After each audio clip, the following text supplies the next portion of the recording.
La siguiente pregunta que contestaremos con mucho gusto dice lo siguiente: ¿se irán todos los niños en el arrebatamiento de la iglesia? O, si alguna mujer está embarazada y se queda en el rapto, ¿su bebé se queda también con ella a pasar la tribulación? Vamos a ver en la Biblia claramente las promesas que Dios nos hace a los padres para nuestros hijos. Por ejemplo, en el Salmo 127, versículos del 3 al 5, dice la Biblia: He aquí, herencia de Jehová son los hijos, cosa de estima el fruto del vientre. Como saetas en manos del valiente, así son los hijos sabidos en la juventud. Bienaventurado o dichoso el hombre que llena su aljaba de ellos, no será avergonzado cuando habitare con enemigos en la puerta. Este salmo escrito por Salomón, ¿verdad?, es muy importante porque nos describe claramente que es una bendición tener hijos.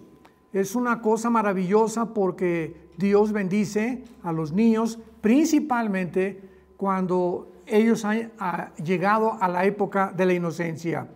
Pero para comenzar a tratar de responder esta pregunta, tenemos un ejemplo en la segunda carta de Samuel, capítulo 12, segunda de Samuel, capítulo 12, en el versículo 19 y 23, cuando el rey David pierde a su bebé. Recordamos que tuvo un bebé de una forma no muy bíblica, sino pecaminosa con Betsabé, y este bebé murió, y vemos de qué forma afectó tan profundamente al rey David.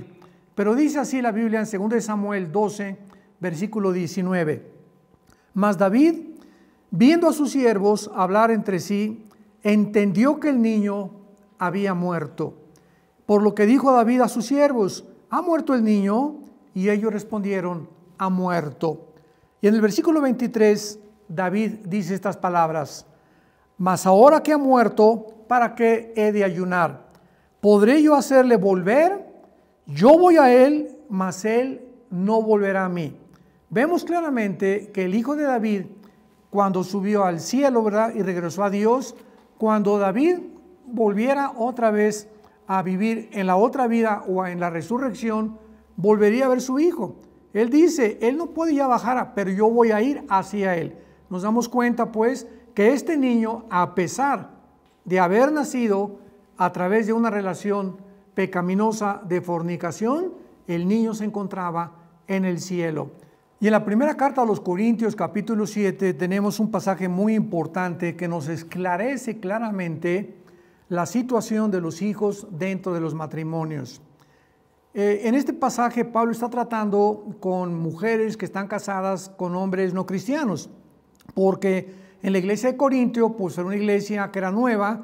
La mayor parte de las mujeres en Corinto eran prostitutas, se cortaban el pelo, pero casi como los hombres, ¿verdad?, a rape. Y comenzaron a convertirse y entraron a la iglesia, y muchas de ellas se comenzaron a casar con cristianos, y muchas no se convirtieron hasta después del matrimonio y tuvieron hijos. Y la pregunta a Pablo era muy lógica y muy coherente también para nuestra época. Estos hijos de un matrimonio donde él es cristiano y ella no, o viceversa, ella es cristiana y él no, ¿en qué situación quedan los hijos si viniera el rapto en aquella época o se murieran? Dice Pablo en el versículo 14: el marido incrédulo es santificado en la mujer. O sea, me voy a ir despacio. Un marido que no sea cristiano viviendo con una mujer que es cristiana, ese marido, ese hombre, es puesto aparte, porque mientras viva bajo el mismo techo de esa mujer que es cristiana, Dios le da una cobertura, y las oraciones de su esposa lo están cubriendo y lo están protegiendo. Y lo mismo pasa con los hijos. Dice más adelante: y la mujer incrédula en el marido. De otra manera, los hijos serían inmundos. En otras palabras, en un matrimonio donde ni él ni ella funcionan, ¿qué va a pasar con esos niños? Bueno, no van a tener ninguna cobertura. ¿Qué significa que sean inmundos? No que sean sucios, sino que quedan sin la protección de Dios. Y encontramos millones de niños en el mundo que han sufrido desgraciadamente por las acciones de sus padres. Sin embargo, para contestar concretamente la pregunta, Jesucristo en Mateo 18 lo dijo claramente: dejad que los niños se acerquen a mí, porque de ellos es el reino de los cielos. Y Jesús no estaba diciendo dejen a los niños cristianos nada más, o a los que son de los griegos, o a los que son de los fariseos. Todos los niños en ese momento venían de diferentes familias, y Jesús lo dijo concretamente: de ellos es el reino de los cielos. Así que si tú estás embarazada y viene el rapto, tu hijo se va juntamente contigo. ¿Qué va a pasar allá en el cielo con tu bebé? No sabemos, solamente la Biblia lo sabe, pero el bebé no se puede quedar aquí.